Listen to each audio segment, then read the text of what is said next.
আগামীকাল পর্দা নামছে ঢাকা আন্তর্জাতিক বাণিজ্য মেলার চলতি আসরের শেষ শুক্রবারকে ঘিরে বাড়তি প্রত্যাশা ব্যবসায়ীদের।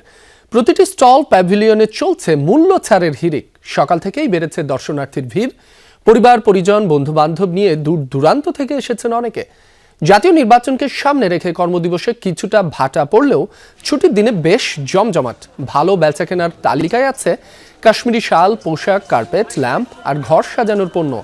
দেশীয় ফার্নিচার, ইলেকট্রনিক পণ্য আর কসমেটিক্স আইটেম বেচাকেনা হচ্ছে বেশ। এবার ব্লেজারের স্টলে ক্রেতার সংকট রয়েছে, তবে গৃহস্থালী, ইলেকট্রিক চুলা, কারাপণ্য ভালো সাড়া পেয়েছে। ছুটির দিন উপলক্ষে আজও বিনোদন সহ রাখা হয়েছে নানা আয়োজন এবং বাড়তি নিরাপত্তা। রাত 10টা পর্যন্ত দর্শনার্থীরা মেলায় প্রবেশ করতে পারবেন।